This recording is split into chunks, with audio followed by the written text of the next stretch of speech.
everybody, it's 7 o'clock and it's Tuesday, so this must be the Maury Povich show. Okay, maybe not. It's Tech Talk Tuesday and it's the 27th. Neil, we've made it another week. That's right. I don't know how I did it, but we are here. End of April. You're double shotted up, like you're double vaxxed. I'm double vaxxed. Like, that's right. Actually, we might survive this thing. Maybe. There's still time. We're still holding out hope that something bad happens to Matt. Yeah, fingers crossed, everybody. Well, I guess that's an interesting lead into some bad things happening. Actually, we actually got a story from Aaron about this, don't we? Yeah, we do. So some really interesting stuff. Ransomware has been in the news a lot recently, and a rather large tech giant just got hit by it. So here's Aaron with some more.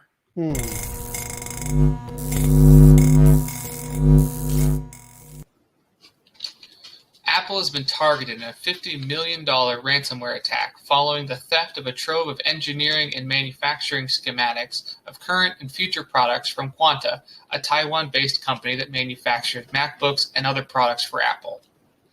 The attack was carried out by Revil, a Russian hacking group who has been linked to cyber attacks on Taiwanese computer giant Acer and a French cosmetics group, Pierre Fabre. Images leaked by Revil so far include schematics for Apple's just-released iMac redesign, which prior to yesterday hadn't been seen by anyone outside of Apple's sphere of influence, lending credence to the fact that the documents are indeed credible. Take it away, nerds. It's all yours.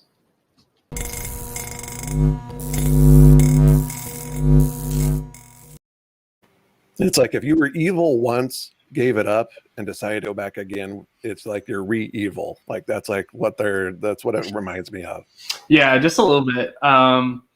So some context here. Revil wants like $50 million, I think, from Apple to not release any more schematics, basically.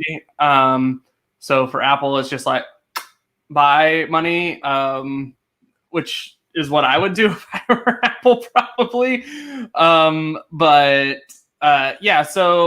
Just the latest large company getting hit by a piece of malware, really, like when we boil it down. So it's just like a virus that you or I could get on our own machine. So, yeah. Well, I couldn't because no, I absolutely could. I am you know what? Why is it that sometimes IT folks like us, just generically speaking, are the worst about our security and about our kind of virus protection and stuff? Now, I think you actually don't fit that mold, but I know a lot of us are like, preach and we don't practice. I think you might be a little surprised at how lax I am on it. My personal machines definitely have protection on them, but not like super ridiculous stuff. But my work machine, whatever, which is still connected to my home network, right? Yeah. So still can access things through my home network. So I definitely have some work that I could be doing. For me, it's a lot of visit sites that I know are like trustworthy, and for me, a lot of it's like privacy and really just kind of making sure I'm not being tracked without me consenting to that, really. Those are my big sticking points. As far as malware, you kind of, if generally good practices, it's kind of hard to get hit by some of this stuff. But we're human too, and we're all going to make mistakes at this point. So it's nice to have some sort of programmatic backup. Yeah, it's a good call. And it's funny, they were talking a little bit about the schematics and some of those things that were previously unannounced.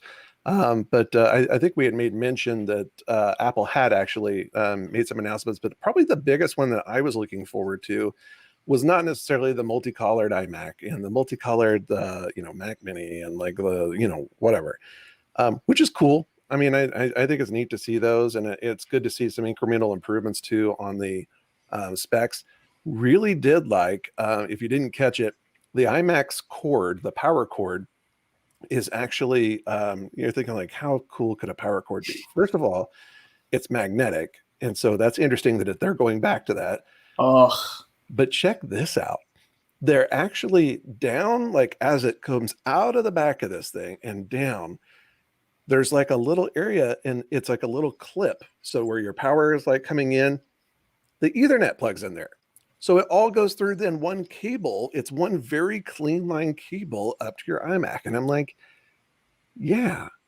I mean, it's interesting, like, because again, electricity turns out and electromagnetism is not great for Ethernet communication and stuff. So they've obviously shielded it and done something pretty clever there. But I don't know, I thought that was kind of neat. But definitely the AirTags, I was like, oh man, they really are kind of rivaling, like the Tiles and things like that. But Tiles understandably upset too because they're Apple's really tapping into layers of hardware underneath the hood that Tile will never have access to, right? And so, they're of course crying foul about this. You and I have talked about some of the privacy implications of this, and already people are starting to bubble about that and say, well, hold on. If you're tracking all these things everywhere based on device and based on this mesh kind of network, can't that be exploited? Of course, the answer is, okay, everything's encrypted. Everything's like, we're using all these layers and stuff like that. But let's be super real, right? I bet Apple's gateway was also encrypted and probably pretty well protected. And now they got hit by ransomware. So I just think that's very, very interesting. But I don't know, I'm kind of intrigued. I want to play around with these AirTags. They're a little bit salty. About 30, anywhere from 20 to 30 bucks, depending on what kind of weird strap you want to put on it. It's like, whatever. But at its root, you can get about 4 of these for like $100. And I think the level of functionality that they've brought to this is kind of amazing. So if you get the chance, I would check that out. Really, everything else was kind of a snooze for me. Yeah, I would agree with that. So for what it's worth, Tile's about the same price range. If you're looking to get a Tile, or if you're comparing the two, they're about the same. Obviously, there are privacy concerns with this mesh piece, which I think we've actually talked about on the show before. But it might be worth doing just like kind of a deep dive on that. So we'll talk about that and maybe get a deep dive out to you guys on that. But yeah, I mean, I think the AirTags are cool. It's something that you and I have been looking at for a long time just to kind of see what are they going to release with and what is this thing actually going to be. I think they kind of hit it right on. If you're kind of frustrating the market leader, I think you're doing something right, probably. So I mean, I 100% agree with you. Everything else is a snooze fest. Like, I don't care about colors. I don't care about that stuff. Tell me what you want or tell me the improvements that you're making. But I'm a tech guy, right? So like for other people, aesthetics are everything. Cool. Good for you guys. As far as the like magnetic clip, I hate the magnetic power cords. So like I absolutely despise that they're bringing that back. But clearly some sort of research is telling them that that's what people want. So that's what they're doing. So good for them, but I will not be buying anything with a magnetic clip. So, Yeah. So that's a whole bunch of Apple stuff to hit you guys with. And yeah, we're going to totally move on from that now. So the next show. No, I'm just kidding. Yeah, that was a show. See you, everybody. So the next thing we're going to talk about, though, is we're going to shoot it over to Aaron, and he's going to tell us a little bit about the latest Zoom release. Oh, nice.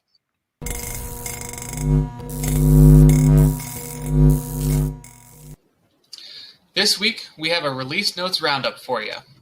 Zoom is adding a few quality of life improvements to the interaction side of their video call solution. With the latest update, users have the option to enable the use of any emoji that was previously available in Zoom's chat feature as a reaction option during presentations and conversations. Zoom is also enhancing their annotation feature with what they are labeling as their vanishing pen tool, which automatically removes drawn content within a couple of seconds, targeting to reduce frustration from users who reported having to erase every scribble from the screen one by one, causing slowdowns to presentations.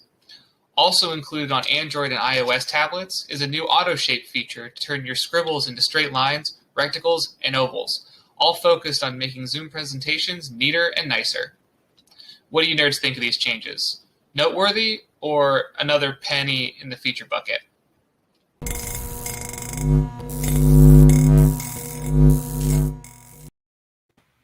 Meh. Yeah. This is basically Zoom catching up with the rest of the world. I mean, but not really. I mean, still, like, it's like this is I mean, you got a lot of like great, like, I don't know, you got a lot of road ahead of you. I know you love like the Google product. I mean, I absolutely love Google Meet. I think it's a vastly superior product offering. And I mean, like, if I had the choice of using one or the other, I would use Google Meet. Unfortunately, OneCause likes to use Zoom a lot. So there's that. But for like my own personal stuff, I use Google Meet all the time. So yeah, I mean, I think it's really interesting. You have to toggle this stuff on for your meetings. It's just enable it for people. Yeah, I don't know. Like, I'm so like, I don't really know what to think about this because it is so just like I put the meme in there, like, oh my God, finally. Like, right. Seriously, that's what it feels like to me. Like, we've been asking them to do this for a long, long time, and they're just now getting around to it. And granted, they had their security issues at the beginning of COVID that they had to address, and I'm sure that they're continuing to work on some of those to shore those up. But man, like, this feels like a quick, easy win. Like I mean, it takes nothing to store like Unicode, like emojis, Oh, right. Yeah, or to like have your piece of software like be able to handle them. So to me, it's just like, come on, like, and I mean, they were clearly handling them already, right? Because you could still react to things with emojis. So it's just like they're just enabling more. Okay, unless those were not really emojis. That's fair. That's fair. So yeah, so this is a big meh for me as well. But I mean, I had to throw it in there because these are features that everyone's been asking for, and Zoom is finally releasing them to everyone. So yeah, file that. I guess good for them. Yeah. Well, the last story we have today is kind of a doozy, and you'll see why here in a bit. But here's Aaron to give us the latest on the Signal Cellebrite feud.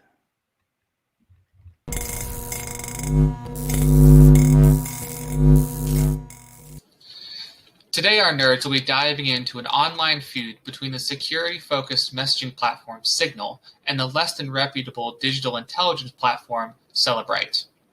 The feud started a few months ago when the BBC ran a story with the headline, "Cellebrite claimed to have cracked chat apps encryption." This story focused on an article on Cellebrite's blog about techniques their solution uses to pull data from the Signal application. Our talking nerdheads will go into more detail about why their solution is not all that impressive, but let's just say it isn't. The initial article by Cellebrite has since been taken down and replaced with a less technical summary of their approach, but the initial misinformation was already published, causing its own set of problems. So we're going to talk about the initial post and Signal's hilarious rebuttal for your enjoyment. Back to you, nerds.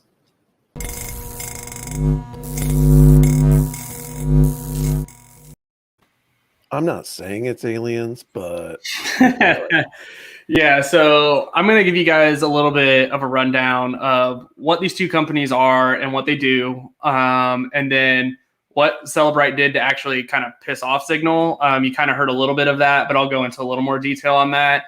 And then I'm also going to say, okay, what was Signal's response, and then the current like state of the world, I guess, between the two. So we'll start with what is Signal. Signal is a state-of-the-art end-to-end encryption.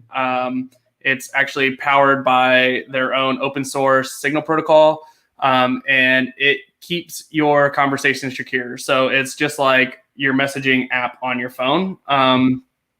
You can't, no one can read your messages or listen to your calls. And so like, and they can't either. So like, again, it's end-to-end encryption. Only the two people that are communicating can actually see what's going on. No one can man in the middle you, nothing like that. There are no ads on Signal. There's no affiliate marketeers. There's no creepy tracking, nothing. And this is open source. And so it is completely free to use as a messaging app. I use this a lot, and it's a great, great offering. Okay, so that's Signal. Kind of good, security conscious on that side. Cellebrite. So Cellebrite is a digital forensic company that provides tools for collection, analysis, and management of digital data. Okay. What does that really mean, Neil? Exactly. What does that actually mean? They help governments and police around the world break into confiscated mobile phones, mostly by exploiting vulnerabilities that went overlooked by device manufacturers. So countries like China, Venezuela, Russia, Belarus, those kind of countries that you typically don't associate with like a lot of like freedoms of speech, things like that. Yeah, that's who Cellebrite's like kind of catering towards. So now moving on to what did Cellebrite actually do to kind of piss off Signal, which was a bad move on their part, and you'll see why. It's really kind of not their fault, but it is their fault. So they announced that they support Signal, again, an end-to-end encrypted messaging app in their software. This is obviously 100% not true. They didn't break Signal's encryption. They can't do that. There's no way of them doing that. Like, they have not done that. I want to stress that to the max. Like, that is not what they actually said. But that is what kind of got picked up and run with by the BBC. So what actually happened here? Cellebrite announced that they added Signal support to their software, and they have basically two main pieces of software. But all this really meant was that they added support to what they call their physical analyzer, for the file formats used by Signal. Again, so what does that mean? It means basically if you have the phone unlocked sitting in front of you, it can make a copy of it, of the Signal data, and it knows how to like go through that and figure out how to view your messages. Okay, but if you have an unlocked phone in your hand, you can just open up the Signal app and see those things. Mm-hmm. So like really this is a non-thing, right? Like if you're in a position where you have a phone unlocked in front of somebody that you don't want to see your messages, like, and you hand it to them and like, they're going to be able to see them. Right. Yeah. So again, non-issue, but it got taken, and then Signal's name obviously got dragged through the mud, and they were very unhappy about this. And some of that is because Cellebrite basically was like, we did this amazing thing, and it's really not that amazing. Like, let's be clear, what they did is very trivial to do. So what did Signal do in response? So keep in mind, this is from Signal's CEO on their blog, which we will obviously link in the description below. But Signal exposed significant security vulnerabilities in both of Cellebrite's major software solutions. And they're like egregious too, by the way, like very out of date stuff that's been patched multiple times to fix these security vulnerabilities. And they just have failed to do that. So that's funny. But in the blog post, this is where it gets absolutely hilarious to me. There is this blurb that I'm going to read you verbatim. In completely unrelated news, upcoming versions of Signal will periodically be periodically fetching files to place in app storage. These files are never used for anything inside of Signal and never interact with Signal software or data, but they do look nice, and aesthetics are important in software. Files will only be returned for accounts that have been active installs for some time already, and only I can't say that word. It's basically probabilistically, probabilistically in low percentages, based on phone number sharding. We have a few versions of the files that we think are aesthetically pleasing, and we'll iterate through those slowly over time. There is no other significance to these files. Basically, the vulnerability that Signal's CEO found is that he can basically upload files onto their servers, and that's the files that he's talking about, guys. And so, yeah, so basically what those files would do is they would make your data unreliable, because they could change the data in any way that they want and manipulate it, which is good for you and your security. So the next point that I have is that these vulnerabilities that Signal is potentially going to exploit, it could provide fodder for defense attorneys to actually challenge the integrity of the forensic reports that are actually generated by Cellebrite software, which is huge. So yeah, that's why it's a big deal. Basically, Signal took the gloves off and was just like, all right, let's go, guys. So yeah, that's exactly what happened. So that's kind of like what happened just through the blog post, basically. So what's happened since then? So since this came out last week, Cellebrite has actually released a security patch for their products. Shocker. We're obviously not sure if it addresses all of those things, or if Signal actually said all of the things that it knew about, right? So we're not sure if those products actually are completely patched and good to go. The good news is that if you're a Signal user and you are actually still worried about this, Signal has had and still has you covered on this. There are features such as disappearing messages and view once media messages. So again, Signal's got you guys covered. You have nothing to worry about if you're using Signal. Everything's been sensationalized, and like no one's getting to your messages unless you're just leaving your phone unlocked in front of people. So that's the story as it stands right now. Yeah, that's crazy. I mean, I really did enjoy. I mean, I think it's worth saying that the irritation with Cellebrite is not that they're trying to make a business of things or whatever. I think it's really in the intentional intentional nefariousness with which they market this and the groups in which they're targeting. That's the part that I just really can't get behind, right? I mean, any more than you would say, well, gosh, then why don't you go after McAfee for like stopping viruses, or why don't you go after?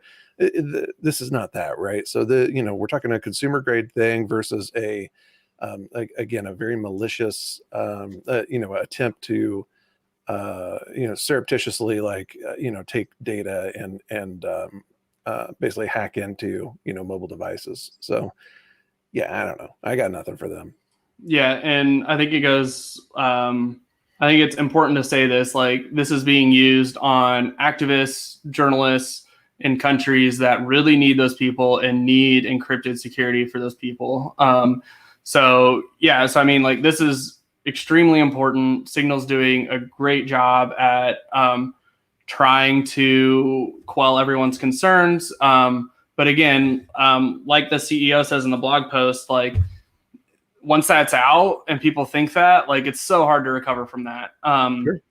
But yeah, so obviously you guys know how I feel about this. I think it's great what Signal's doing. I obviously want more security. So I think this is great. And I love that there's a sense of trolliness to it as well, which is kind of good and cool to see out of like large companies like this. So I really enjoyed this. I really enjoyed doing a lot of research on it to kind of give you guys the updated in the history of this. So I hope you guys enjoyed it. But yeah, this is kind of just where it all stands. Awesome. Well, thanks so much. I really appreciate that. And I actually definitely learned some stuff in the process. Yeah. So, well, that's all we have for today. Kind of a long show, but had a lot of good stuff to talk about. So thanks for joining us on this edition of Tech Talk Tuesday. If you want to read up on any of the things Matt and I talked about, you can find them in the description below. And you know what? While you're there, go ahead and like, follow, and subscribe the channel so you don't miss any future editions of Tech Talk Tuesday.